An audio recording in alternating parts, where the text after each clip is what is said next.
লখনৌয়ের কোটিপতি মেয়ে স্টেশনের এক ভিখারি গরিব ছেলের প্রেমে পড়ল। কিন্তু তারপর যা হল, হ্যাঁ বন্ধুরা, এটা কোনো কল্পনা নয়, বরং লখনৌয়ের চারবাগ রেলওয়ে স্টেশনের একটি সত্যি কাহিনী। একদিকে মায়রা সিং, যে কোটি কোটি টাকার মালিক, শহরের সবথেকে বড় কোম্পানির উত্তরাধিকারিণী, এবং যার এক ঝলক পাওয়ার জন্য মানুষ চাতকের মতো চেয়ে থাকত। অন্যদিকে বিহান, এমন এক ছেলে যে ওই স্টেশনে হাত বাড়িয়ে ভিক্ষে করত, কিন্তু তার চোখে এমন এক আত্মসম্মান ছিল যা কোনো রাজার থেকে কম নয়। আর ভাগ্য এমন খেলা খেলল যে এই কোটিপতি মেয়ে ওই ভিখারি ছেলের প্রেমে পড়ে গেল। কিন্তু যখন সমাজ আর পরিবার এই ভালোবাসার কথা জানতে পারল, তখন যা হল তা সবার চোখ ভিজিয়ে দিল। এটা মায়রা আর বিহানের কাহিনী, এমন এক কাহিনী যা জানায় যে ভালোবাসা কখনো আমির গরিব দেখে না, আর মনুষ্যত্বই হল সবথেকে বড় সম্পদ। লখনৌয়ের চারবাগ রেলওয়ে স্টেশন। তখন সন্ধে ৬টা বাজছিল। শীতের শুরু ছিল, আর হালকা হালকা ঠান্ডা হাওয়া প্ল্যাটফর্মে বইছিল। চারদিকে যাত্রীদের শোরগোল, কুলিদের আওয়াজ, চাওয়ালাদের চিৎকার আর ট্রেনের বাঁশি সব মিলেমিশে এক অদ্ভুত কোলাহল তৈরি করছিল। প্ল্যাটফর্ম নম্বর ১-এ ভিড়ের ঢল ছিল, কারণ দিল্লি যাওয়ার রাজধানী এক্সপ্রেস আসার কথা ছিল। এত ভিড়ের মাঝে এক মেয়ে নিজের ২ বডিগার্ডের সাথে স্টেশনে নামল। তার নাম ছিল মায়রা সিং, বয়স ২২ বছর, লম্বা গড়ন, চলনে এক রাজকীয় ভাব, আর চেহারায় এমন এক উজ্জ্বলতা যা শুধুমাত্র বড়লোকদের চেহারায় থাকে। সে একটি দামি ব্র্যান্ডের স্যুট পরেছিল, হাতে লেটেস্ট মোবাইল ছিল, আর কানে হীরের দুল চকচক করছিল। সে ছিল সিং এন্টারপ্রাইজের একমাত্র উত্তরাধিকারিণী, লখনৌয়ের সবথেকে বড় টেক্সটাইল কোম্পানি, যার মূল্য কোটি কোটি টাকা। তার বাবা রাজবীর সিং শহরের সবথেকে প্রভাবশালী শিল্পপতি ছিলেন। মায়রার কাছে দুনিয়াটা একটা খেলনা ছিল, যা চাইত তাই পেত, কিন্তু তার চোখে এক অদ্ভুত উদাসীনতাও ছিল, যা হয়তো সে নিজেও জানত না।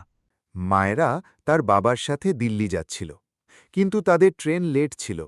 তাই সে স্টেশনের ভিআইপি লাউঞ্জে যাওয়ার বদলে এমনিই প্ল্যাটফর্মে পায়চারি করতে লাগল। তার বডিগার্ডরা তার থেকে কিছুটা দূরত্বে চলছিল। তখনই তার নজর এক ছেলের ওপর পড়ল, যে প্ল্যাটফর্মের এক কোণে বসেছিল। ছেলেটির বয়স হয়তো ২৪ থেকে ২৫ হবে। রোগা পাতলা শরীর, ছেঁড়া আর নোংরা জামাকাপড়, পায়ে চটি পর্যন্ত ছিল না। তার চুলগুলো এলোমেলো ছিল, আর মুখে ক্লান্তির গভীর ছাপ ছিল। কিন্তু তার চোখে এক অদ্ভুত জেল্লা ছিল, আত্মসম্মানের জেল্লা। সে নিজের সামনে একটি ছেঁড়া বই রেখেছিল, আর একটি বাটিতে কিছু কয়েন পড়েছিল। সে ভিক্ষে করছিল, কিন্তু যেভাবে সে ভিক্ষে করছিল তা ছিল আলাদা। সে কারো সামনে হাত বাড়াত না, বরং মাথা নিচু করে বসে থাকত। যে কেউ তার বাটিতে টাকা দিয়ে যেত, সে ধীরে ধীরে মাথা তুলে তাকাত, আর তারপর আবার নিজের বইতে হারিয়ে যেত। মায়রার কাছে এইসব খুব অদ্ভুত মনে হল। সে নিজের বডিগার্ডকে বলল, এই ছেলেটি কে? ভিক্ষে করছে আর বই পড়ছে। বডিগার্ড বলল, ম্যাডাম, এ এখানেই থাকে। লোকে বলে পড়াশোনা জানা ছেলে, কিন্তু কপাল খারাপ। মায়রার কৌতূহল বেড়ে গেল। সে ধীরে ধীরে ওই ছেলেটির কাছে গেল, আর তার সামনে গিয়ে দাঁড়াল। ছেলেটি মাথা তুলে তাকে দেখল, আর তারপর নিজের দৃষ্টি নামিয়ে নিল। তোমার নাম কি? মায়রা জিজ্ঞেস করল। ছেলেটি মাথা না তুলেই জবাব দিল, বিহান। বিহান ভালো নাম। তুমি এখানে ভিক্ষে কেন করছ? তোমাকে তো শিক্ষিত মনে হচ্ছে। বিহান এবার মাথা তুলল, আর মায়রার চোখের দিকে তাকাল। তার চোখে কষ্ট ছিল, কিন্তু সাথে এক অদ্ভুত দৃঢ়তাও ছিল। সে বলল, ম্যাডাম, পড়াশোনা দিয়ে পেট ভরে না। আমার মা পক্ষাঘাতে আক্রান্ত, বিছানায় পড়ে আছেন। আমার ছোট বোন আছে, যাকে স্কুলে পাঠাতে হবে। আর আমি নিজের পড়াশোনা মাঝপথে ছেড়ে তাদের জন্য রোজগার করতে এসেছি, কিন্তু কোথাও কাজ পাইনি। বাধ্য হয়ে এটা করতে হচ্ছে। মায়রার মন এক অদ্ভুত যন্ত্রণায় ভরে গেল। সে নিজের জীবনে কখনো এমন কষ্ট দেখেনি। তার কাছে সব কিছু ছিল, কিন্তু এই ছেলেটি, এর কাছে কিছুই ছিল না। তবুও এর চোখে এক তেজ ছিল। তুমি কি পড়ছ? মায়রা বইটির দিকে ইশারা করে জিজ্ঞেস করল। বিহান উত্তর দিল, এটা বিকমের বই। আমি কমার্সের স্টুডেন্ট ছিলাম, ফাইনাল ইয়ারের পড়াশুনো ছাড়তে হলো। এটা শুনে মায়রা আরও একটা ধাক্কা খেল। এই ছেলেটি ভিখারি নয়, বরং এক হিরে ছিল, যা কাদা মাখা অবস্থায় পড়েছিল। সে নিজের পার্স থেকে ৫০০ টাকা বের করল, আর বিহানের দিকে বাড়িয়ে দিল। এই নাও। বিহান টাকার দিকে দেখল আর তারপর মায়রার দিকে। সে হালকা একটু হাসল আর বলল, ম্যাডাম, আমি আপনার কাছে টাকা চাইনি। আমি ভিক্ষে করি, কিন্তু এহসান নিই না। যদি আপনি সত্যি আমার সাহায্য করতে চান, তবে আমাকে কোনো কাজ দিয়ে দিন। মায়রার জন্য এটা কোনো বড় ধাক্কার চেয়ে কম ছিল না। সে নিজের জীবনে অনেক মানুষকে দেখেছিল টাকার পেছনে ছুটতে, বিনামূল্যে কিছু পেলে লুফে নিতে। কিন্তু এই ছেলেটি তো ভিক্ষে করেও নিজের আত্মসম্মান হারাচ্ছিল না। ঠিক সেই মুহূর্তে মায়রার মনের ভেতর কিছু একটা বদলে গেল। ঠিক আছে বিহান, মায়রা বলল, কাল সকালে আমার কোম্পানির অফিসে চলে এসো, আমি তোমাকে কাজ দেব। বিহানের চোখে এক মুহূর্তের জন্য উজ্জ্বলতা এলো, কিন্তু তারপর সে শান্ত হয়ে গেল। সে বলল, যদি আমি আপনার যোগ্য হই, তবে নিশ্চয়ই আসব। মায়রা তাকে নিজের কার্ড দিল আর সেখান থেকে চলে গেল, কিন্তু তার মন ওই ছেলেটির কাছেই থেকে গেল। সে বারবার ভাবছিল, এই ছেলেটি কে? এত গরিব হয়েও এত আত্মসম্মান, আর আমি কখনো এমন কিছু দেখিনি। পরদিন সকালে যখন মায়রা নিজের অফিসে পৌঁছল, তখন গেটে বিহান দাঁড়িয়েছিল। সে সেই পুরনো জামাকাপড়ই পরেছিল, কিন্তু তার চোখে সেই একই তেজ ছিল। মায়রা তাকে ভেতরে ডাকল আর নিজের ম্যানেজারকে বলল, একে অ্যাকাউন্টস ডিপার্টমেন্টে কাজে রাখো, আর হ্যাঁ, এর মাইনে যেন অন্যদের সমানই থাকে। ম্যানেজার অবাক হয়ে জিজ্ঞেস করল, ম্যাডাম, কিন্তু এর কাছে তো কোনো ডিগ্রি নেই কোনো অভিজ্ঞতা। মায়রা কঠোরভাবে বলল, অভিজ্ঞতা আমার থেকেও বেশি আছে এর কাছে। ব্যাস, কাজে রাখো। এটা শুনে বিহানের চোখে জল এসে গেল। সে হাত জোড় করে বলল, থ্যাংক ইউ ম্যাডাম, আমি আপনাকে নিরাশ করব না। এইভাবে এক ভিখারি ছেলে যে একসময় স্টেশনে হাত বাড়াত, আজ সিং এন্টারপ্রাইজে কাজ করতে লাগল। কিন্তু এটা তো মাত্র শুরু ছিল। সামনে যা হতে চলেছিল তা না বিহান জানত, না মায়রা। কারণ তাদের মধ্যে যে বীজ বপন হয়ে গিয়েছিল তা খুব শীঘ্রই এমন এক গাছে পরিণত হতে চলেছিল যার শিকড় গভীর আর শাখা আকাশ ছোঁয়া হতে চলেছিল। কিন্তু এই গাছ বড় হওয়ার আগেই কেটে ফেলার জন্য অনেক ঝড় আসতে চলেছিল। বিহানের জন্য সিং এন্টারপ্রাইজের ওই অফিস কোনো স্বপ্নের থেকে কম ছিল না। কাচের দেওয়াল, মার্বেলের মেঝে আর চারদিকে ছুটন্ত জীবন। কিন্তু তার নিজে জীবন এই গতির থেকে একদম আলাদা ছিল। সে রোজ সকালে সবার আগে অফিসে পৌঁছত, নিজের ডেস্ক পরিষ্কার করত আর যে কাজই পেত তা মন দিয়ে করত। তার পরিশ্রম আর সততা খুব তাড়াতাড়ি সবার নজর কেড়ে নিল। মায়রা তার ওপর বিশেষ নজর রাখতে শুরু করেছিল। সে প্রায়ই নিজের কেবিনের জানলা দিয়ে তাকে দেখত, কিভাবে সে ফাইলের স্তূপ নিয়ে এদিক ওদিক যেত, কিভাবে বয়স্ক পিয়ন রমেশ কাকাকে সাহায্য করত, কিভাবে কারো কিছু দরকার হলে সবার আগে ছুটে যেত। তার চোখে এক আলাদা আগুন ছিল, কিছু প্রমাণ করার আগুন। একদিন মায়রা বিহানকে নিজের কেবিনে ডাকল। বিহান ঘাবড়ে গিয়ে ভেতরে এলো। তার মনে হলো হয়তো তার থেকে কোনো ভুল হয়ে গিয়েছিল। সে বলল, ম্যাডাম, আপনি আমাকে ডেকেছিলেন? হ্যাঁ বিহান, বসো। মায়রা হেসে বলল, আমি তোমার সাথে একটা কথা বলতে চাই। বিহান ধীরে ধীরে চেয়ারে বসে পড়ল। মায়রা তার দিকে তাকাল। সেই ছেঁড়া জামাকাপড় আর ছিল না। এখন সে পরিষ্কার পরিচ্ছন্ন শার্ট প্যান্ট পরেছিল আর চেহারায় এক আলাদা দীপ্তি ছিল। মায়েরা জিজ্ঞেস করল, বিহান, তুমি তো শিক্ষিত। তুমি আমাকে বলেছিলে যে তুমি কমার্সের স্টুডেন্ট ছিলে, তাহলে তুমি শুধু ফাইল কেন বইছ? বিহান মাথা নিচু করে বলল, ম্যাডাম, আমি যে কাজ পেয়েছি তা আমি পুরো সততার সাথে করছি। আমার কোনো অভিযোগ নেই। কিন্তু আমার আছে, মায়রা বলল। আমি তোমার যোগ্যতা নষ্ট হতে দিতে চাই না। কাল থেকে তুমি মার্কেটিং ডিপার্টমেন্টে কাজ করবে। সেখানে তুমি নতুন প্রজেক্টে কাজ করার সুযোগ পাবে, আর হ্যাঁ, তোমার মাইনেও বাড়ানো হবে। বিহানের নিজের কানকে বিশ্বাস হচ্ছিল না। সে বলল, ম্যাডাম, এটা কি সত্যি? মায়রা বলল, হ্যাঁ, একদম সত্যি, কিন্তু একটা শর্ত আছে। বিহান জিজ্ঞেস করল, কি? মায়রা বলল, তোমাকে পরিশ্রম করতে হবে, অনেক পরিশ্রম। আমি তোমার ওপর ভরসা করছি বিহান, এই ভরসা ভেঙো না। বিহানের চোখে জল এসে গেল। সে বলল, ম্যাডাম, আমি আপনার ভরসায় কখনো আজ আসতে দেব না, এটা আমার কথা রইল। ওই দিনের পর বিহানের জীবন পুরোপুরি বদলে গেল। সে এখন শুধু একজন কর্মচারী নয়, বরং মার্কেটিং টিমের এক গুরুত্বপূর্ণ অংশ হয়ে উঠেছিল। সে দিন রাত পরিশ্রম করতে শুরু করে দিল। সিনিয়র কর্মচারীদের থেকে শিখত, কম্পিউটারে প্র্যাকটিস করত, আর রাতে দেরি পর্যন্ত জেগে মার্কেটিংয়ের বই পড়ত। তার একাগ্রতা দেখে পুরো অফিস অবাক ছিল। কিন্তু এই সব কিছুর মাঝে মাইরা আর বিহানের মধ্যে এক না বলা সম্পর্ক তৈরি হতে লাগল। দুজনেই প্রায়ই সন্ধে পর্যন্ত অফিসে থাকত আর গল্প করত। মাইরা তাকে নিজের বাবার গল্প শোনাত, আর বিহান তাকে নিজের গ্রামের জীবনের কথা বলত। এক সন্ধে যখন পুরো অফিস খালি হয়ে গিয়েছিল আর মাইরা নিজের ডেস্কে বসে কাজ করছিল, তখনই বিহান দরজায় টোকা দিল। সে বলল, ম্যাডাম, আপনি এখনও খাবার খাননি, আমি আপনার জন্য কিছু নিয়ে এসেছি। মাইরা মাথা তুলল আর হাসল। সে বলল, বিহান, তুমি আমার এত খেয়াল কেন রাখো? বিহান দৃষ্টি নিচু করে বলল, ম্যাডাম, আপনি আমাকে এক নতুন জীবন দিয়েছেন, আমি আপনার এহসান কখনো ভুলতে পারব না। মাইরা বলল, এহসান বলো না বিহান, এটা তো তোমার নিজের পরিশ্রমের ফল। আর হ্যাঁ, আমি তোমাকে কিছু জিজ্ঞেস করতে চাই। বিহান বলল, জি।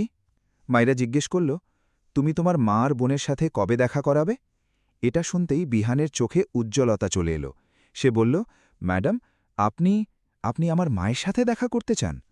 মাইরা বলল, হ্যাঁ, আমি ওনার সাথে দেখা করতে চাই, আর তোমার বোনের সাথেও। পরের রবিবার মাইরা বিহানের সাথে তার ঝুপড়িতে গেল। ওখানকার দৃশ্য দেখে তার চোখ ভিজে এলো। একটা ভাঙাচোরা কুড়ে ঘর, ভেতরে একটা খাটে বিহানের মা শুয়েছিলেন, আর এক কোণে তার ছোট বোন পড়াশোনা করছিল।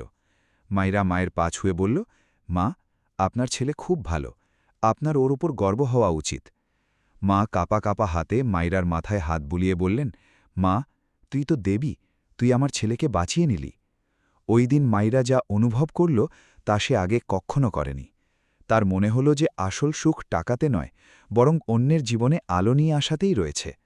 আর বিহানের প্রতি তার মনের কোণে যে অনুভূতির জন্ম নিচ্ছিল, তা হয়তো ভালোবাসা ছিল। কিন্তু এই ভালোবাসা একটু সহজ ছিল না, কারণ সমাজ আর পরিবারের চোখে এক কোটিপতি মেয়ের এক ভিখারি ছেলের সাথে প্রেম করা সবথেকে বড় অপরাধ ছিল। আর এই অপরাধী খুব শীঘ্রই এক তুফান হয়ে ধেয়ে আসছিল। বিহানের জীবন এখন ছন্দে ফিরে এসেছিল।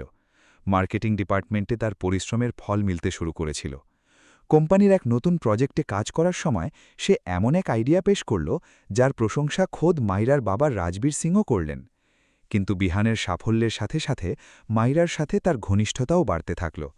দুজনে এখন আর শুধু বস আর কর্মচারী ছিল না, তারা একে অপরের সবথেকে ভালো বন্ধু হয়ে উঠেছিল, আর হয়তো তার থেকেও বেশি কিছু। একদিনের কথা, মায়েরা নিজের গাড়িতে করে অফিসে যাচ্ছিল, এমন সময় হঠাৎ বৃষ্টি বেড়ে গেল। রাস্তায় জল জমে গেল, আর গাড়ি একটা গর্তে আটকে গিয়ে বন্ধ হয়ে গেল। ড্রাইভার অনেক চেষ্টা করল, কিন্তু গাড়ি স্টার্ট হলো না। তখনই পেছন থেকে একটা বাইক আসতে দেখা গেল। সেই ছিল বিহান, যে অফিসে যাচ্ছিল।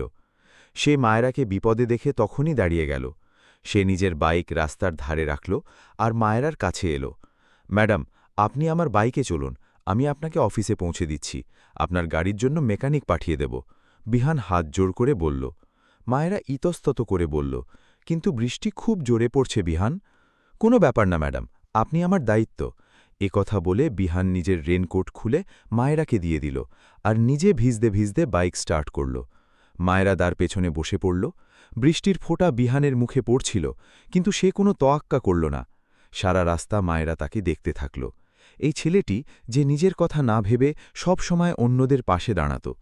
ঠিক সেই মুহূর্তেই মায়েরা অনুভব করল যে সে বিহানকে শুধু বন্ধু হিসেবে নয়, বরং সত্যি ভালোবাসতে শুরু করেছে। কিন্তু এই ভালোবাসা দুনিয়ার নজর থেকে লুকিয়ে থাকতে পারল না। অফিসের কিছু লোক দুজনকে একসাথে দেখে নিল, আর কথাটি দাবানলের মতো ছড়িয়ে পড়ল। শেষমেশ এই কথা রাজবীর সিংয়ের কান পর্যন্ত পৌঁছেই গেল। এক সন্ধ্যায় রাজবীর সিং মায়েরাকে নিজের স্টাডি রুমে ডাকলেন। তার মুখ রাগে লাল হয়ে গিয়েছিল। মায়েরা, এসব কি শুনছি আমি? তুমি ওই ভিখারি ছেলেটার সাথে ঘুরে বেড়াচ্ছ? রাজবীর সিংয়ের গলায় তখন তুফান। বাবা, ও ভিখারি নয়, ওর নাম বিহান, আর ও আমাদের কোম্পানিতে কাজ করে। মায়েরা সাহস জুগিয়ে বলল। কাজ করে? আমি শুনেছি যে তুমি ওকে চাকরি দিয়েছ, আর এখন তুমি ওর সাথে রাস্তায় রাস্তায় ঘুরে বেড়াচ্ছ। এটা আমাদের ইজ্জতের প্রশ্ন মায়েরা। বাবা, ইজ্জত টাকা দিয়ে নয়, মনুষ্যত্ব দিয়ে তৈরি হয়। বিহান আমাকে সাহায্য করেছে, ও খুব ভালো মানুষ। ব্যাস। রাজবীর সিং টেবিলের উপর সজোরে হাত মারলেন। আমি তোমার এই সব আজে বাজে কথা শুনতে চাই না। কাল থেকে ওই ছেলেটা এই অফিসে থাকবে না, আর তুমি ওর সাথে দেখা করার চেষ্টাও করো না। মায়েরার চোখে জল এসে গেল, কিন্তু সে কিছু বলল না। সে জানত যে তার বাবাকে বোঝানো সহজ নয়। পরের দিন বিহানকে অফিস থেকে বের করে দেওয়া হলো। তাকে কোনো কারণ জানানো হলো না, শুধু একটা খাম ধরিয়ে দেওয়া হলো যাতে 3 মাসের মাইনে ছিল। বিহান চুপচাপ ওই খামটি নিল আর অফিস থেকে বাইরে চলে এলো। তার চোখে জল ছিল না, বরং এক অদ্ভুত শান্তি ছিল। সে জানত যে এই সব মায়েরার বাবারই কাজ, কিন্তু সে কোনো অভিযোগ করল না। সে শুধু মায়েরার কথাই ভাবতে থাকল, কাশ আমি ওকে একবার দেখতে পেতাম। ওদিকে মায়েরা নিজের ঘরে বন্দী ছিল। তার চোখ ফুলে গিয়েছিল আর চেহারা ফ্যাকাশে হয়ে গিয়েছিল। সে বিহানকে ফোন করার অনেক চেষ্টা করল, কিন্তু তার নম্বর বন্ধ আসছিল। সে অস্থির ছিল, কিন্তু তার বাবা তার ওপর কড়া নজর রেখেছিলেন। কিন্তু ভাগ্যের অন্য কিছুই মঞ্জুর ছিল।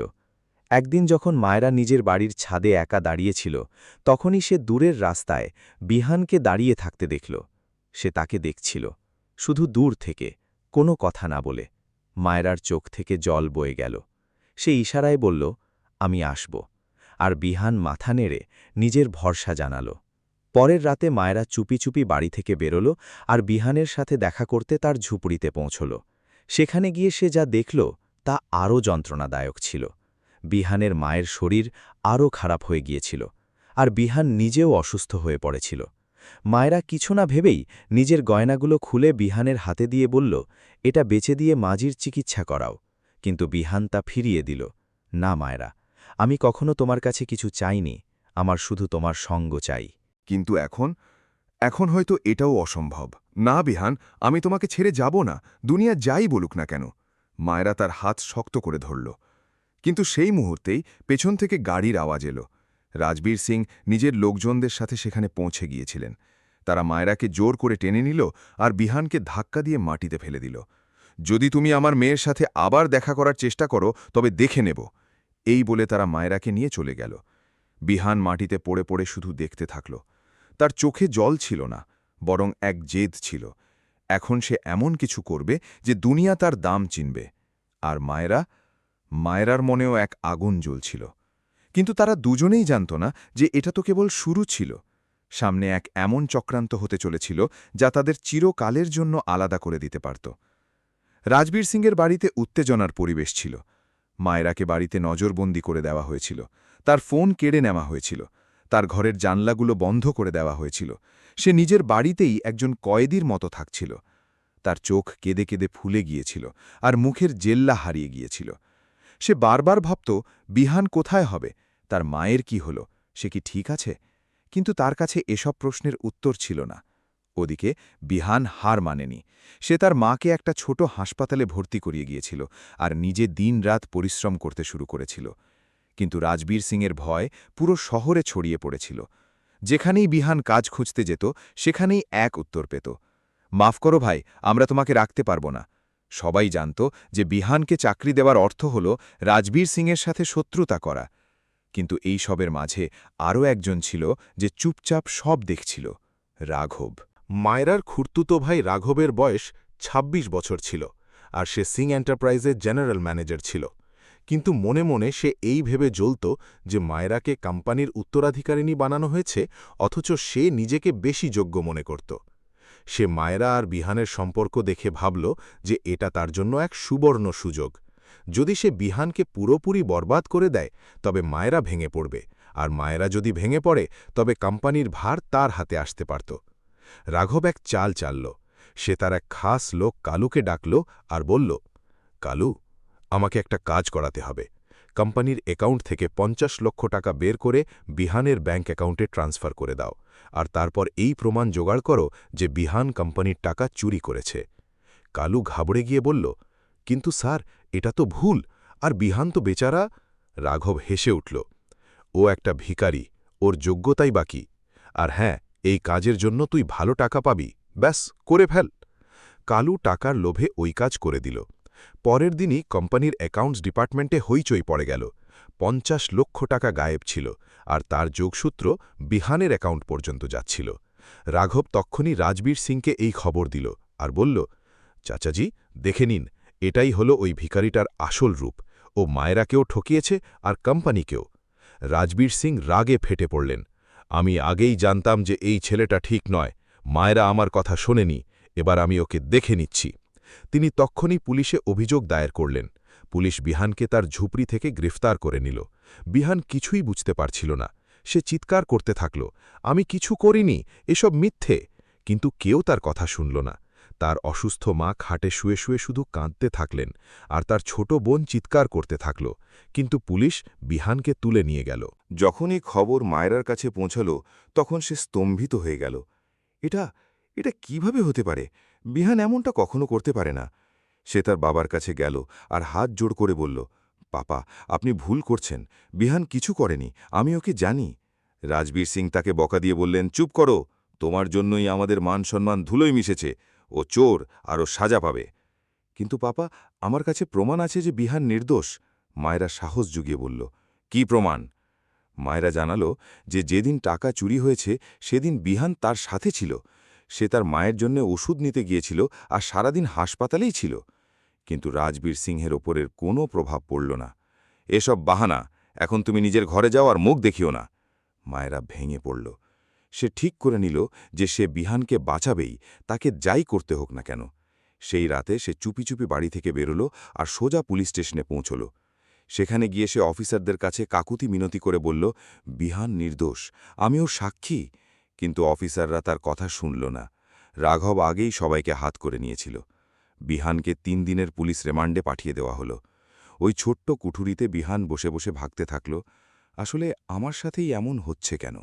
আমি তো শুধু পরিশ্রম করেছিলাম, সততার সাথে কাজ করেছিলাম, তবে আমার সাথেই এমন কেন?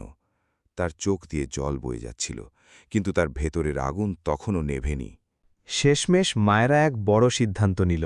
সে প্রমাণ জোগাড় করে কোর্টে গেল আর বিহানের জামিন করাল। কিন্তু এর জন্য তাকে নিজের বাবার বিরুদ্ধে বিদ্রোহ করতে হল।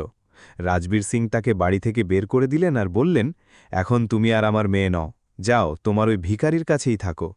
মায়েরা নিজের চোখের জল মুছল আর বলল, ঠিক আছে পাপা, আমি যাচ্ছি, কিন্তু মনে রাখবেন, একদিন আপনি নিজের ভুল নিশ্চয়ই বুঝতে পারবেন।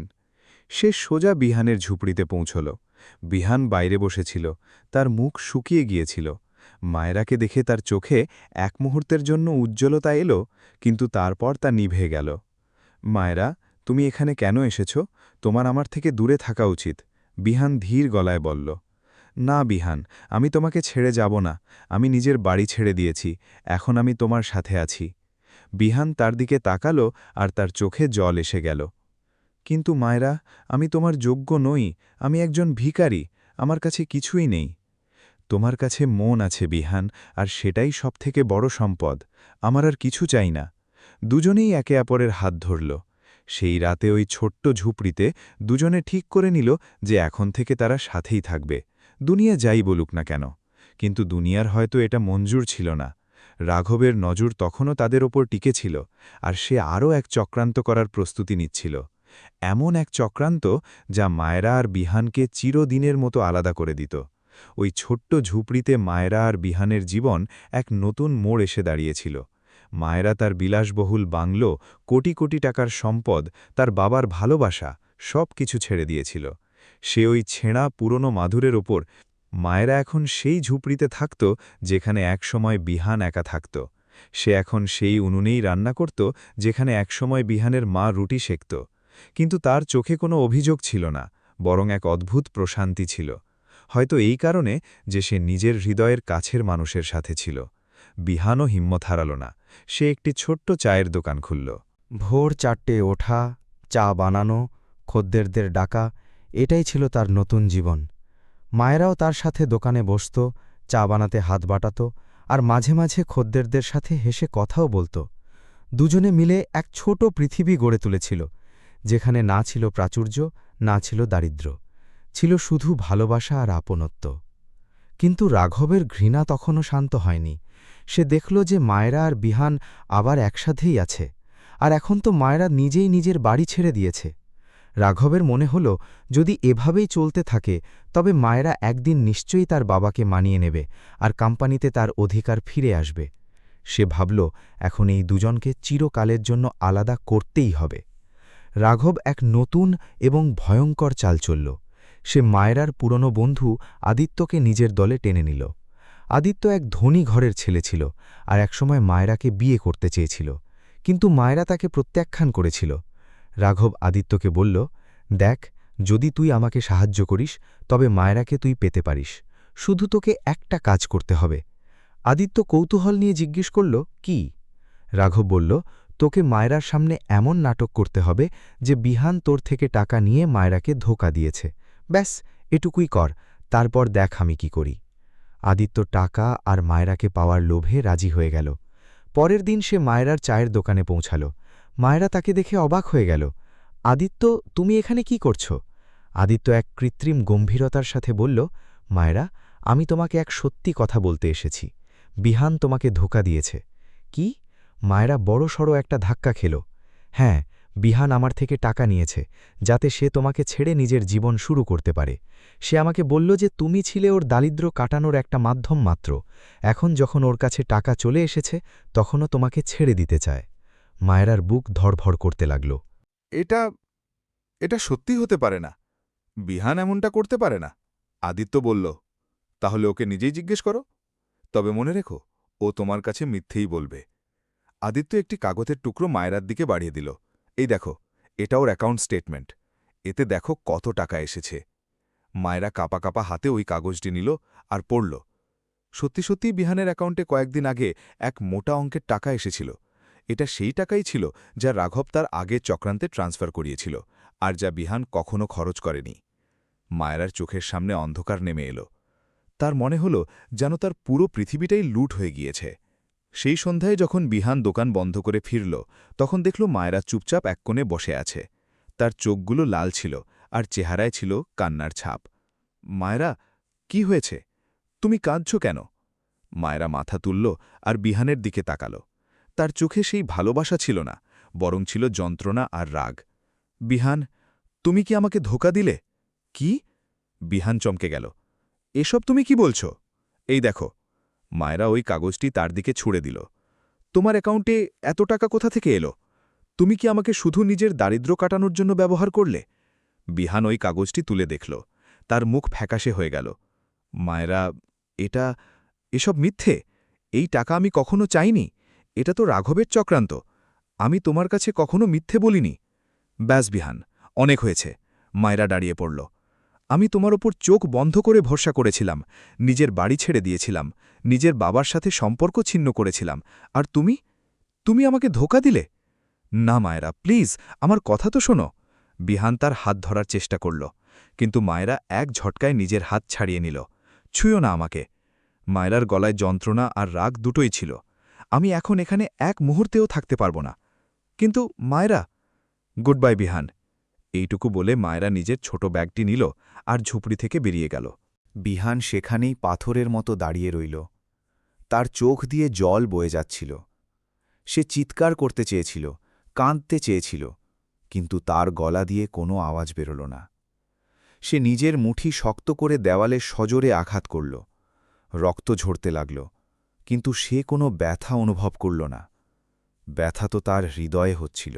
ওদিকে মায়েরা রাস্তায় হেঁটে যাচ্ছিল। তার চোখ দিয়ে জল পড়ছিল আর পা টলছিল। সে বুঝতে পারছিল না কোথায় যাবে। না ছিল বাড়ি, না ছিল কোনো আপনজন। সে একবার পেছন ফিরে তাকাল। বিহানের ঝুপড়িটি অনেক পেছনে ফেলে এসেছিল সে জানত হয়তো সে ভুল করেছে, কিন্তু তার মন এতটাই ভেঙে গিয়েছিল যে সে কিছু ভাবার অবস্থায় ছিল না। সেই রাতেই মায়েরা লখনৌ ছাড়ার সিদ্ধান্ত নিয়ে নিল। সে চারবাগ স্টেশনে পৌঁছাল, সেই স্টেশন যেখানে সে প্রথমবার বিহানকে দেখেছিল। আজ সেই স্টেশনই তাকে সবথেকে বেশি কষ্ট দিচ্ছিল। সে দিল্লি যাওয়ার ট্রেন ধরল আর জানলা দিয়ে বাইরের দিকে তাকিয়ে রইল। তার চোখের সামনে বিহানের মুখটা ভাসছিল, সেই কান্না মাখা অসহায় মুখ। আমি কি ঠিক করলাম? সে নিজেকেই জিজ্ঞেস করল, কিন্তু তার কাছে কোনো উত্তর ছিল না। আর এভাবে এক ভুল বোঝাবুঝি দুই ভালোবাসার মানুষকে আলাদা করে দিল। দুজনেই একা ছিল, দুজনেই ভেঙে পড়েছিল, কিন্তু ভাগ্য এখনও তাদের পরীক্ষা শেষ করেনি, কারণ সামনে যা হতে চলেছিল তা ছিল তাদের দুজনের জীবনের সবথেকে বড় পরীক্ষা। মায়েরা চলে যাওয়ার পর বিহানের জীবন যেন ছারখার হয়ে গেল। 3 দিন পর্যন্ত সে ওই ঝোপড়িতেই পড়ে রইল, না খেল কিছু, না পান করল। তার চোখের সামনে বারবার মায়েরার মুখটা ভাসছিল, সেই রাগী আর কান্না মাখা মুখ। তুমি আমাকে ধোঁকা দিলে, এই শব্দগুলো তার কানে বারবার প্রতিধ্বনিত হতে লাগল। সে মায়েরাকে অনেকবার ফোন করার চেষ্টা করল, কিন্তু তার নম্বর বন্ধ আসছিল। সে সিং এন্টারপ্রাইজের অফিসেও গেল, কিন্তু গার্ডরা তাকে ধাক্কা দিয়ে বের করে দিল। তার অসুস্থ মা খাটে শুয়ে শুয়ে শুধু এটাই বলতেন, বাবা, হিম্মত হারাস না, ভগবান সব ঠিক করে দেবে। কিন্তু বিহানের ওপর থেকে ভগবানের ওপর ভরসা উঠে গিয়েছিল। চতুর্থ দিন সকালে যখন হালকা রোদের আভা ঝুপড়ির ফাঁক দিয়ে ভেতরে এলো, তখন বিহান চোখ মেলল। সে দেখল তার ছোট বোন ছুটকি খিদের জ্বালায় কাঁদছে। মায়ের কাছে ওষুধ নেই, আর ঘরে খাবারের একটা দানাও নেই। সেই মুহূর্তে বিহান অনুভব করল যে সে এভাবে ভেঙে পড়ে থাকতে পারে না। তার দায়িত্বগুলো এখনও সেখানেই ছিল, মায়ের চিকিৎসা, বোনের পেট চালানো আর নিজের আত্মসম্মান। সে উঠে নিজের মুখে জল দিল, ছেঁড়া শার্টটা পরল আর বাইরে বেরিয়ে গেল। সে ঠিক করে নিয়েছিল যে এখন সে লখনউ ছাড়বে না, বরং এই শহরেই কিছু করে দেখাবে। কিন্তু তার সামনে সবথেকে বড় চ্যালেঞ্জ ছিল। রাজবীর সিং আর রাঘবের চক্রান্তের কারণে শহরে তাকে কেউ চাকরি দিচ্ছিল না। প্রত্যেক দোকান আর অফিস থেকে সে একই উত্তর পেত, তোমাকে রাখা যাবে না। শেষমেশ স্টেশনের বাইরে একটি ঠেলা বসানোর সিদ্ধান্ত নিল। পুরনো বন্ধুদের থেকে কিছু টাকা ধার নিল, একটি ছোট রেডি কিনল, আর তাতে সমোসা কচুরি বিক্রি করতে লাগল। ভোর 4টে ওঠা, ময়দা মাখা, সবজি কাটা আর তারপর সন্ধে পর্যন্ত স্টেশনের বাইরে দাঁড়িয়ে থাকা, এটাই তার নতুন রুটিন হয়ে দাঁড়াল। শুরুতে খদ্দে আসত না, কিন্তু বিহান তার খাবারের স্বাদ এতটাই চমৎকার রাখল যে ধীরে ধীরে মানুষ আকর্ষিত হয়ে আসতে লাগল। স্টেশনের মজুর, রিকশাওয়ালা, অটোওয়ালারা সবাই তার দোকানে আসতে শুরু করল। বিহান নিজের দোকানের নামও রাখল, মায়ের আশীর্বাদ। ধীরে ধীরে তার রোজগার বাড়তে লাগল। সে মায়ের ওষুধ কিনল, ছুটকিকে আবার স্কুলে পাঠাল, আর নিজের জন্য একটি ছোট ঘর ভাড়া নিল। কিন্তু তার চোখে এখন সেই উদাসীনতা ছিল, মায়েরার অভাবের সেই উদাসীনতা। প্রতি সন্ধেবেলা যখন সে স্টেশন থেকে ফিরত, তখন তার নজর সেই প্ল্যাটফর্ম নম্বর 1-এর দিকে চলে যেত, যেখানে সে প্রথমবার মায়েরাকে দেখেছিল। তার মনে পড়ত সেই সন্ধে, সেই ভিড় আর সেই মেয়েটি যে তার পুরো জীবনটা বদলে দিয়েছিল। একদিন স্টেশনে দাঁড়িয়ে সে দেখল এক বয়স্ক ভিখারি খুব অসুস্থ, আর তাকে তোলার মতো কেউ নেই। বিহান নিজের দোকান ছেড়ে ওই বৃদ্ধকে হাসপাতালে পৌঁছে দিল আর নিজের পকেট থেকে তার ওষুধের টাকা দিল। বৃদ্ধ কেঁদে কেঁদে বললেন, বাবা, ভগবান তোর মঙ্গল করুক, তুই তো দেবতা। বিহান হাসি মুখে বলল, বাবা, আমি দেবতা নই, শুধু একজন মানুষ, আর মনুষ্যত্বই সবথেকে বড় ধর্ম। এই ছোট্ট ঘটনাটি দেখে স্টেশনের অন্য দোকানদাররাও খুব প্রভাবিত হল। তারা সবাই মিলে বিহানকে সাহায্য করার সিদ্ধান্ত নিল। কেউ তাকে নিজের দোকানের সামনে জায়গা দিল, তো কেউ তাকে ধারে মালপত্র দিতে শুরু করল। দেখতে দেখতে বিহানের একটি ছোট দোকান থেকে 3টি দোকান হয়ে গেল। এখন সে আরও 2 গরিব ছেলেকে নিজের সাথে কাজে রাখল, যারা তার মতোই বেকার ছিল। সময়ে বয়ে চলল, বছরও কেটে গেল। বিহান এখন আগের মতো আর ছিল না। সে তার পরিশ্রম আর সততা দিয়ে একটি ছোট্ট ফুড বিজনেস দাঁড় করিয়ে ফেলেছিল। এখন তার 5টি দোকান শহরের আলাদা আলাদা জায়গায় বসত, আর তার কাছে 7 জন লোক কাজ করত। তার মায়ের চিকিৎসা চলছিল, আর ছোটকি ভালো স্কুলে পড়ছিল। কিন্তু বিহানের মুখে হাসি ছিল না। সে ভিড়ের মধ্যে বারবার সেই মেয়েটিকেই খুঁজত যে তাকে বাঁচতে শিখিয়েছিল আর তারপর ছেড়ে চলে গিয়েছিল। মায়েরা, তুমি কোথায়? কিন্তু বিহান জানত না যে খুব শীঘ্রই তার জীবনের সবথেকে বড় মোড় আসতে চলেছে, আর সেই মোড়টি আবারও মায়েরাই আনতে চলেছিল। মায়েরা দিল্লিতে তার এক বান্ধবীর বাড়িতে থাকছিল। বাইরে থেকে দেখলে সে আগের মতোই মনে হতো, সেই উজ্জ্বল মুখ, দামি জামা কাপড়, কিন্তু ভেতর থেকে সে পুরোপুরি ভেঙে চুরমার হয়ে গিয়েছিল। তার চোখের জেল্লা হারিয়ে গিয়েছিল, আর হাসি যেন কোথাও হারিয়ে গিয়েছিল। সে ঘণ্টার পর ঘণ্টা নিজের ঘরে বন্দি থাকত, না কারো সাথে কথা বলত, না কিছু খাওয়া দাওয়া করত। বিহানের স্মৃতিগুলো তাকে রাতভর জাগিয়ে রাখত, তার সেই হাসি, তার সারল্য, তার আত্মসম্মান, আর শেষ দেখার সেই যন্ত্রণাদায়ক মুহূর্তটি যখন সে বিহানকে ধোঁকাবাজ বলেছিল। তার বাবা রাজবীর সিং তাকে দিল্লি থেকে অনেকবার ফিরিয়ে নেওয়ার চেষ্টা করলেন, কিন্তু মায়েরা প্রতিবারই মানা করে দিল। সে জানত যে তার বাবাই বিহানের সাথে অন্যায় করেছিলেন, যদিও তার মনে হতো বিহান তাকে ধোঁকা দিয়েছে, তবুও সে তার বাবার সেই নিষ্ঠুর আচরণ ক্ষমা করতে পারেনি। একদিন দিল্লিতে হঠাৎ তার সাথে আদিত্যর দেখা হয়ে গেল। আদিত্যর মুখ শুকিয়ে গিয়েছিল, আর তার চোখে ছিল এক অদ্ভুত লজ্জা। মায়রা তাকে দেখল, আর তার মুখ কঠোর হয়ে গেল। আদিত্য, তুমি এখানে কি করছ? আদিত্য দৃষ্টি নিচু করে বলল, মায়রা, আমি তোমাকে কিছু বলতে চাই, প্লিজ একবার আমার কথা শোনো। তোমার সাথে আমার কোনো কথা নেই। মায়রা যাওয়ার জন্য পা বাড়াল। মায়রা, থামো, আমি আমি তোমার কাছে মিথ্যে বলেছিলাম। আদিত্যর গলা কাঁপছিল। মায়রা থমকে গেল। সে ঘুরে আদিত্যর দিকে তাকাল। কি মানে? আদিত্য দীর্ঘশ্বাস ফেলে বলল, বিহান তোমাকে ধোঁকা দেয়নি, ও পুরোপুরি নির্দোষ ছিল। ওসব রাঘবের চক্রান্ত ছিল। মায়েরা বিদ্যুতের মতো এক ধাক্কা খেল। কি? হ্যাঁ, রাঘব আমাকে টাকা দিয়েছিল যাতে আমি তোমার সামনে মিথ্যে বলি। ও আমাকে বলেছিল যে তুমি যদি বিহান থেকে আলাদা হয়ে যাও তবে তুমি দুর্বল হয়ে পড়বে আর কোম্পানিতে ওর অধিকার হয়ে যাবে। আর ওই আগেরবার বিহানের বিরুদ্ধে চুরির মিথ্যে অভিযোগ লাগিয়েছিল। আমি টাকার লোভে পড়ে গিয়েছিলাম। আমাকে ক্ষমা করে দাও মায়েরা। মায়রার পায়ের তলা থেকে মাটি সরে গেল। ওর চোখের সামনে অন্ধকার নেমে এলো। তুমি কি বলছ? বিহান কিছু করেনি? কিছুই না? ও তো তোমাকে সত্যি ভালোবাসত, আর আজও বাসে। আমি জানতে পেরেছি যে ও এখনও লখনৌতে আছে আর নিজের পরিশ্রমে এক ছোট ব্যবসা চালায়, কিন্তু ও কখনো কারো কাছে কোনো অভিযোগ করেনি। এটা শুনতেই মায়রার চোখ দিয়ে জল বয়ে গেল। সে নিজের মুখ হাত দিয়ে ঢেকে নিল, আর সেখানেই মাটিতে বসে পড়ল। হে ভগবান, আমি কি করলাম? আমি বিহানের উপর সন্দেহ করলাম। আমি ওকে ধোঁকাবাজ বললাম। আমি ওকে ছেড়ে দিলাম। সে কাঁদতে থাকল। চোখের জলের ধারা থামার নাম নিচ্ছিল না। আদিত্য তাকে তোলার চেষ্টা করল, কিন্তু সে এক ঝটকায় নিজের হাত ছাড়িয়ে নিল। তুমি যাও এখান থেকে, তুমি আমার জীবন বরবাদ করে দিয়েছ। আদিত্য মাথা নিচু করে চলে গেল। সেই মুহূর্তেই মায়েরা এক সিদ্ধান্ত নিল। সে নিজের বান্ধবীকে বলল, আমাকে লখনৌ ফিরে যেতে হবে, আজই। কিন্তু মায়েরা, তোমার পাপা? এখন আমি কারো কথা শুনব না। আমি অনেক বড় ভুল করেছি, আর আমাকে তা শুধরাতে হবে। আমাকে বিহানের কাছে যেতে হবে। সে তক্ষুনি তৈরি হল, আর সন্ধ্যের ট্রেনে লখনৌয়ের উদ্দেশ্যে রওনা হয়ে গেল। সারা রাস্তা ওর চোখ দিয়ে জল পড়তে থাকল। সে বারবার ভাবছিল, বিহান কি আমাকে ক্ষমা করবে? ও কি আমাকে দেখতেও চাইবে? এতদিন পর, এত কিছু হওয়ার পর কি আমরা আবার এক হতে পারব?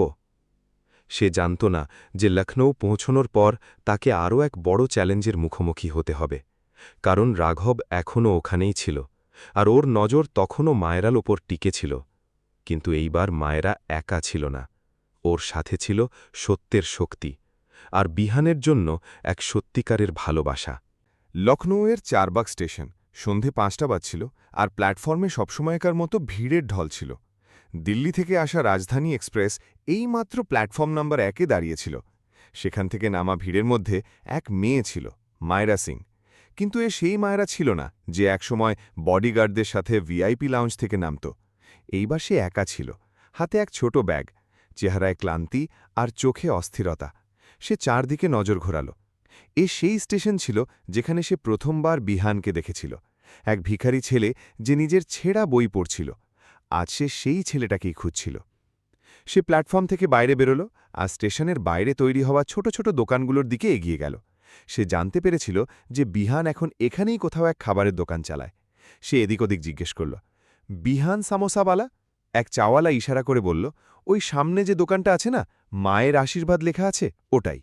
মায়েরার বুক ধরফর করতে লাগল। সে ধীরে ধীরে ওই দোকানটির দিকে এগিয়ে গেল। সেখানে এক ছেলে দাঁড়িয়েছিল, সাদা কুর্তা, পরিষ্কার প্যান্ট, হাতে এক বড় হাতা নিয়ে কড়াইতে কিছু নাড়ছিল। ওর কপালে ঘামের ফোঁটা ছিল, কিন্তু মুখে সেই একই সারল্য আর চোখে সেই একই আত্মসম্মান ছিল। ও বিহান ছিল। মায়রার পা ওখানেই থেমে গেল, ওর চোখ দিয়ে জল বয়ে গেল। সে কিছু মুহূর্ত ওখানেই দাঁড়িয়ে থাকল, তারপর ধীরে ধীরে এগিয়ে গেল। বিহান! বিহান মাথা তুলল, আর যেমনই ওর নজর মায়রার ওপর পড়ল, ওর হাত থেকে হাতাটি পড়ে গেল। সে পাথরের মতো দাঁড়িয়ে রইল। ওর চোখে অবাক হওয়া, যন্ত্রণা, রাগ আর এক অদ্ভুত উজ্জ্বলতা সব একসাথে ফুটে উঠল। মায়রা, তুমি এখানে? মায়রা নিজের চোখের জল মোছার চেষ্টা করল আর এগিয়ে গিয়ে বলল, বিহান, আমি তোমার সাথে দেখা করতে এসেছি। আমি সব জানতে পেরেছি। তুমি নির্দোষ ছিলে। ওসব রাঘবের চক্রান্ত ছিল। আমি তোমাকে ছেড়ে অনেক বড় ভুল করে গিয়েছি। প্লিজ আমাকে ক্ষমা করে দাও। বিহান নিজের দৃষ্টি নিচু করে নিল। ওর চোখেও জল এসে গেল, কিন্তু সে নিজেকে সামলে নিল। সে ধীর আর ভারী গলায় বলল, মায়েরা, তুমি জানো ওই দিনের পর আমার জীবন কেমন হয়ে গিয়েছিল? আমি তোমার ওপর চোখ বন্ধ করে ভরসা করেছিলাম, কিন্তু তুমি আমার ওপর সন্দেহ করলে। তুমি আমাকে ধোঁকাবাজ বললে আর চলে গেলে। আমি জানি বিহান, আমি অনেক বড় ভুল করেছি, কিন্তু আমি এখন সত্যিটা জেনে গিয়েছি। আমি তোমাকে ছাড়া থাকতে পারব না। প্লিজ আমাকে একটা সুযোগ দাও। মায়েরা হাত জোড় করল। বিহান ওর দিকে তাকাল। ওর চোখে যন্ত্রণার সমুদ্র ছিল। মায়েরা, আমি আমার জীবন আবার নতুন করে গড়ে নিয়েছি। নিজের মায়ের চিকিৎসা করাচ্ছি, নিজের বোনকে পড়াচ্ছি। এখন আমি আর কারো উপর ভরসা করতে চাই না। তুমি যাও, নিজের দুনিয়ায় ফিরে যাও। বিহান, প্লিজ। মায়েরার গলা ভেঙে এলো। অনেক দেরি হয়ে গিয়েছে মায়েরা। এইটুকু বলে বিহান নিজের দোকানের ঝাঁপ ফেলতে শুরু করল। মায়েরা ওখানেই দাঁড়িয়ে থাকল, কাঁদতে থাকল। ঝাঁপ পড়ে গেল। বিহান চলে গেল। মায়েরা ভেবেছিল যে সে আসবে, ক্ষমা চাইবে আর সব ঠিক হয়ে যাবে। কিন্তু বিহানের যন্ত্রণা ওর ভাবনার থেকেও অনেক বেশি গভীর ছিল। সে ওখানেই ফুটপাথে বসে পড়ল আর ফুপিয়ে ফুপিয়ে কাঁদতে লাগল। ওর চোখের সামনে ও সব ভেসে উঠল, যা সে বিহানের সাথে করেছিল। আমি কত বড় পাপ করেছি। কিন্তু মায়েরা হার মানল না। সে ঠিক করে নিল যে সে বিহানের ভরসা আবার জিতবে। তাতে যদি ওর কয়েক বছর লেগে যায় বা ওর পুরো জীবন লাগাতে হয়, সে এখানেই লখনৌতে থাকবে আর বিহানকে দেখাবে যে সে সত্যিই বদলে গিয়েছে। আর এখান থেকেই শুরু হল মায়েরার আসল পরীক্ষা। এমন এক পরীক্ষা যাতে ওকে নিজের সব কিছু বাজি রাখতে হতো শুধু বিহানের ভালোবাসা ফিরে পাওয়ার জন্য। বিহানের দোকানের সামনে থেকে ফিরে আসার পর মায়েরা লখনৌতেই থাকার সিদ্ধান্ত নিয়ে নিল। সে নিজের বান্ধবীর থেকে কিছু টাকা ধার নিল আর শহরের এক ছোট এলাকায় এক সস্তা ভাড়ার ঘর নিল। সে জানত যে বিহানের ভরসা জেতা এত সহজ নয়, কিন্তু সে ঠিক করে নিয়েছিল যে সে প্রতিটি কাজ করবে যা ওর করা উচিত ছিল, একজন ভালো মানুষ হওয়ার কাজ। সবথেকে আগে সে নিজের বাবার সাথে দেখা করার সিদ্ধান্ত নিল। রাজবীর সিং তাকে দেখে অবাক হয়ে গেলেন। ওনার মনে হয়েছিল যে মায়েরা আর কখনো ফিরে আসবে না, কিন্তু মায়েরা এইবার কোনো অভিযোগ করল না, কোনো অনুযোগ করল না। সে শুধু হাত জোড় করে বলল, পাপা, আমি আমার জীবনে অনেক কিছু হারিয়েছি, কিন্তু এখন আমি কিছু পেতে চাই, মনুষ্যত্ব। আমি চাই যে আপনি আমাকে আপনার কোম্পানির এক ছোট অংশ দিন, যাতে আমি গরিবদের জন্য এক ফ্রি ক্লিনিক খুলতে পারি। রাজবীর সিং প্রথমবার নিজের মেয়ের চোখে এক আলাদা জেল্লা দেখলেন। তিনি জিজ্ঞেস করলেন, এসব হঠাৎ কেন? মায়েরা বলল, কারণ আমি এক এমন মানুষকে হারিয়েছি যে আমাকে শিখিয়েছে যে আসল সম্পদ টাকা নয়, বরং মন হয়। আর এখন আমি সেই মানুষটির জন্য নয়, বরং নিজের জন্য, নিজের আত্মার শান্তির জন্য এটা করতে চাই। রাজবীর সিং কিছু মুহূর্ত চুপ থাকলেন। তারপর তিনি মাথা নাড়লেন, ঠিক আছে। মায়েরা নিজের পুরো শক্তি লাগিয়ে দিল। সে লখনৌয়ের সবথেকে গরিব এলাকায় এক ছোট জায়গা নিল আর সেখানে বিহান মায়েরা সেবা ক্লিনিক খুলে দিল। নাম রাখার সময় সে ভাবল, হয়তো বিহান আমাকে ঘৃণা করে, কিন্তু এই ক্লিনিক সবসময় ওকে মনে করাবে যে ও আমার জীবন কিভাবে বদলে দিয়েছিল।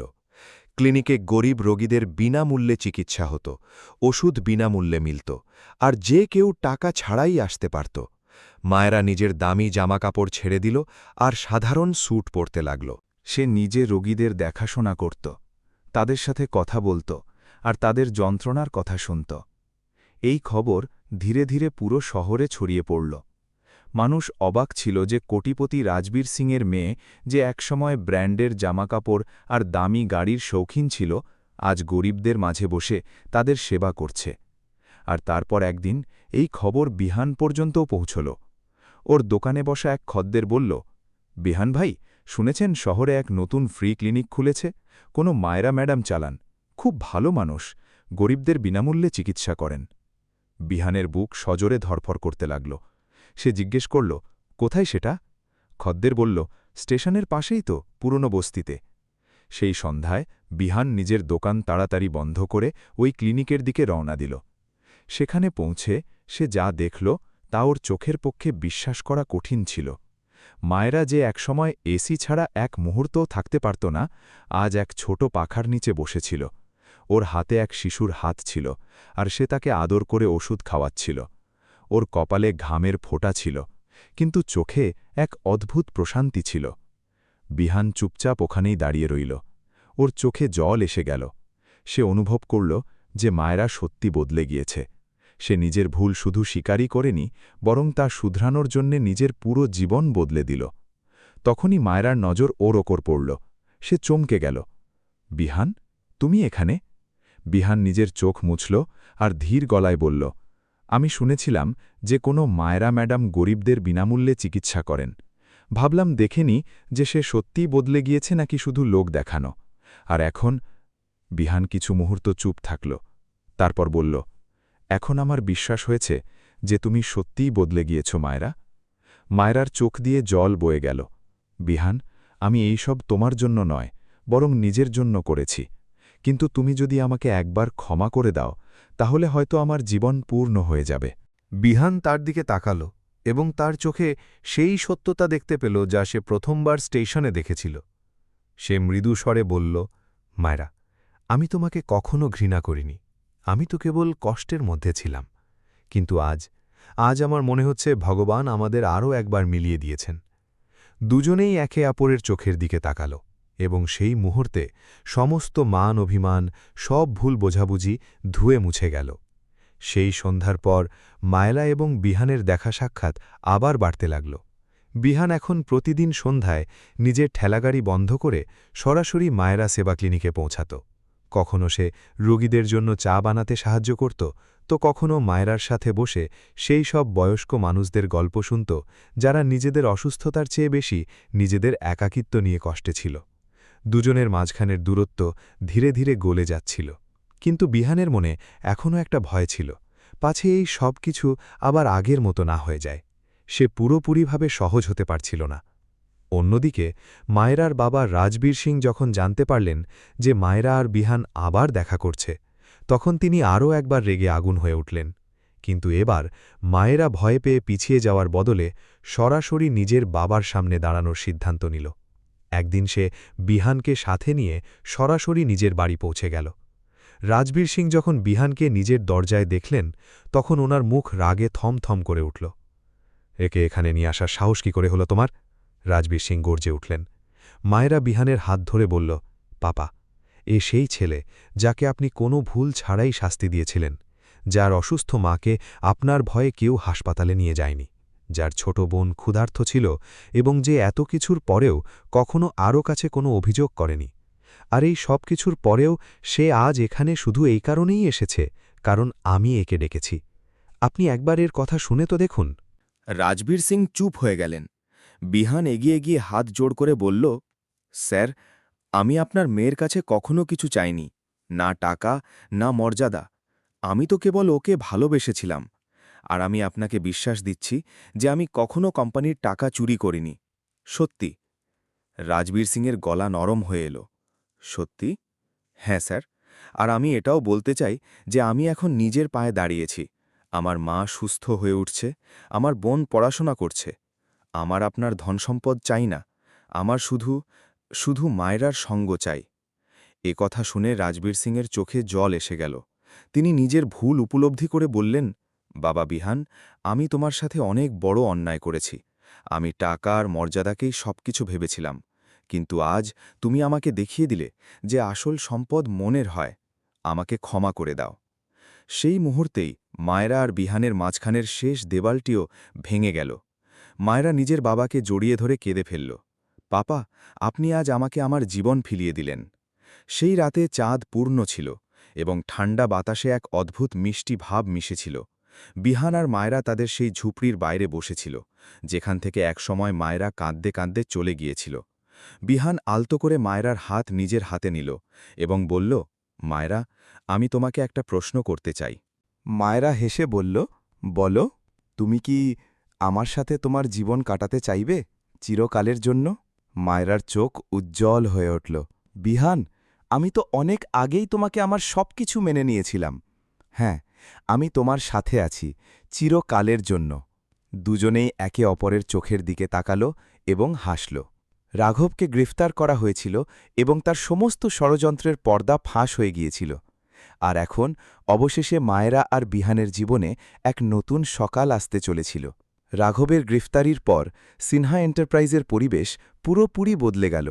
রাজবীর সিং শুধু বিহানকে ক্ষমাই করলেন না, বরং তাকে কোম্পানিতে একটি সম্মানজনক পদে কাজ করার প্রস্তাবও দিলেন।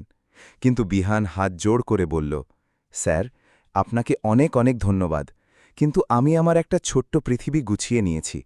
আমার ঠেলাগাড়িগুলো, আমার সাথে কাজ করা মানুষগুলো, এই সবই আমার দায়িত্ব। আমি ওদের ছেড়ে আসতে পারব না। রাজবীর সিং হেসে বললেন, বাবা, তুমি আজ আমাকে আবার শিখিয়ে দিলে যে আসল মনুষ্যত্ব কী জিনিস। তুমি যাই করো, আমার আশীর্বাদ তোমার সাথে আছে। আর তারপর সেই দিনটি এলো যার স্বপ্ন মায়েরা আর বিহান কখনো দেখেনি।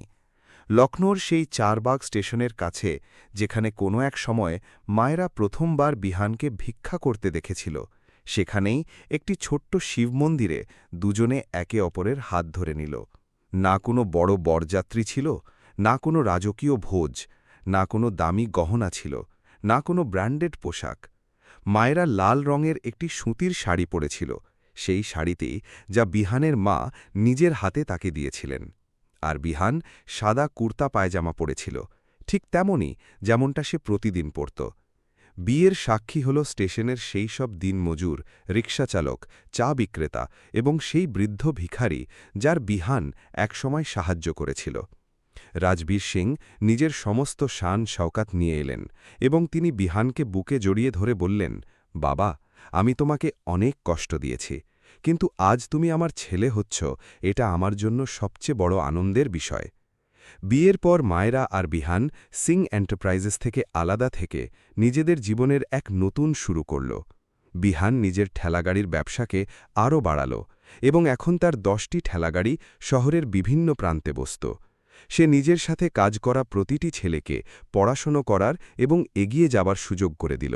মায়েরা নিজের ক্লিনিকটিকে আরও বড় করল। এখন সেখানে শুধু বিনামূল্যে চিকিৎসাই হতো না, বরং গরিব বাচ্চাদের জন্য একটি ছোট্ট পাঠশালাও চলতে লাগল, যেখানে মায়েরা নিজে ওদের পড়াত। যেই মেয়েটি একসময় নিজের জীবনে শুধু আরাম আয়েশ দেখেছিল, সে আজ গরিব বাচ্চাদের মাঝে বসে ওদের অ আ ক খ শেখাচ্ছিল। আর এটা দেখে বিহানের চোখে গর্বের জল এসে যেত।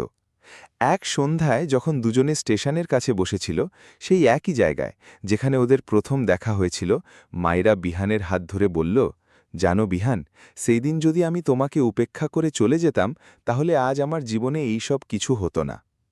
বিহান হেসে বলল, আর আমি যদি সেদিন তোমার থেকে টাকা নিয়ে নিতাম এবং উপকারের ঋণ শোধ করার কথা বলতাম, তাহলে হয়তো তুমি আমাকে কখনো বুঝতেই পারতে না। ঠিকই বলছ, কখনো কখনো জীবনে যে জিনিসটাকে সবচেয়ে ছোট মনে হয়, সেটাই সবচেয়ে বড় হয়ে দাঁড়ায়। তোমার আত্মসম্মানই ছিল যা আমার মন জয় করে নিয়েছিল। আর আমার মনুষ্যত্ব আমার। বিহান তার কথাটি সম্পূর্ণ করল। দুজনেই একে অপরের দিকে তাকালো এবং হাসল। ওদের চোখে সেই একই উজ্জ্বলতা ছিল যা বহু বছর আগে ছিল। ভালোবাসার উজ্জ্বলতা, বিশ্বাসের উজ্জ্বলতা এবং মনুষ্যত্বের উজ্জ্বলতা। আর এরই সাথে এই গল্পটি তার সবচেয়ে সুন্দর মোড়ে এসে পৌঁছল। এখন শুধু একটা শেষ ধাপ বাকি ছিল, এই গল্প থেকে পাওয়া শিক্ষা এবং আপনাদের কাছে পৌঁছনোর মতো বার্তা। বন্ধুরা, এই ছিল আমাদের আজকের গল্প। লখনৌয়ের চারবাগ রেলওয়ে স্টেশন থেকে শুরু হওয়া এমন এক প্রেম কাহিনী যা প্রমাণ করে দিল যে সত্যিকারের ভালোবাসা কখনো ধনী দরিদ্রের বিচার করে না। একদিকের মাইরা সিং, যার কাছে কোটি কোটি টাকার সম্পত্তি ছিল, বড় বাংলো ছিল, নাম ছিল, খ্যাতি ছিল। অন্যদিকের বিহান, যার কাছে না ছিল বাড়ি না টাকা, শুধু একজন অসুস্থ মা ছিল, একটি ছোট বোন ছিল, আর ছিল এমন এক আত্মসম্মান যা কোনো রাজার চেয়ে কম ছিল না। আর যখন এই দুজনে মিলল, তখন না মাইরা বিহানের দারিদ্র্য দেখল, না বিহান মাইরার প্রাচুর্যকে নিজের উপর চড়াও হতে দিল। এটাই এই গল্পের সবচেয়ে বড় শিক্ষা। এই গল্প আমাদের দেখালো যে জীবনে টাকার চেয়ে বেশি মূল্য হল মনুষ্যত্বের। মাইরার কাছে সব কিছু ছিল, কিন্তু শান্তি ছিল না। বিহানের কাছে কিছুই ছিল না, কিন্তু তার মনটা এত বড় ছিল যে সে কখনো কারো সামনে হাত পাতেনি। আর যখন মাইরা তার এই মনুষ্যত্বকে চিনতে পারল তখন সে নিজের সব কিছু ছেড়ে দিল শুধু তার সাথে থাকার জন্য। এই গল্প আমাদের এটাও শেখায় যে ভুল বোঝাবুঝি এবং সন্দেহ যে কোনো সম্পর্ককে ভেঙে দিতে পারে। মাইরা একটি মিথ্যের ওপর বিশ্বাস করে বিহানকে ছেড়ে দিয়েছিল এবং দুজনকে বছরের পর বছর কষ্ট সহ্য করতে হয়েছিল, কিন্তু শেষ পর্যন্ত সত্যেরই জয় হল। তাই যখনই কোনো ভুল বোঝাবুঝি হবে কথা বলুন, সত্যটা জানুন, তাড়াহুড়ো করে কোনো সিদ্ধান্ত নেবেন না। তৃতীয় শিক্ষা, ক্ষমা করা এবং নিজের ভুল মেনে নেওয়াটা কোনো দুর্বলতা নয়, বরং সবচেয়ে বড় সাহসের কাজ।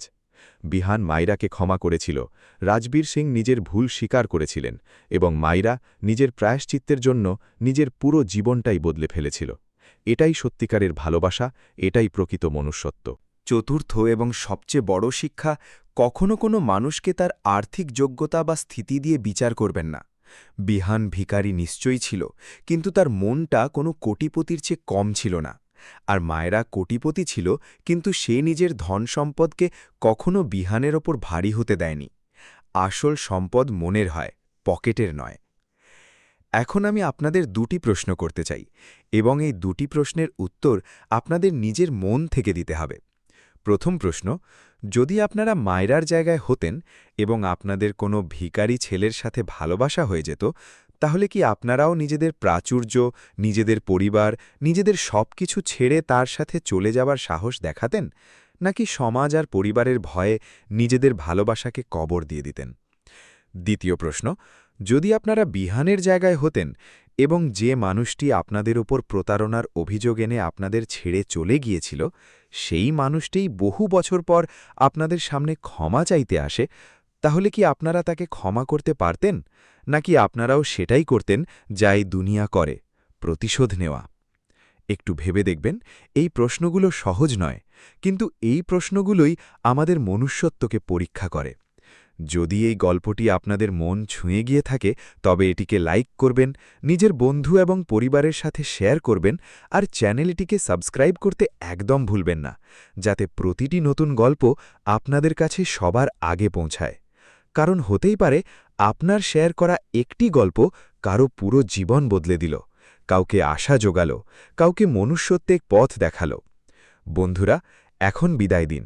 আবার দেখা হবে নতুন এক গল্পের সাথে, যা আপনাদের মনের কোনো না কোনো কোণকে অবশ্যই ছুঁয়ে যাবে। ততক্ষণের জন্য নিজের এবং নিজের প্রিয়জনদের খেয়াল রাখবেন। আর হ্যাঁ, মনে রাখবেন, মনুষ্যত্ব কখনো ছেড়ে দেবেন না, কারণ মনুষ্যত্বই হল সবচেয়ে বড় সম্পদ।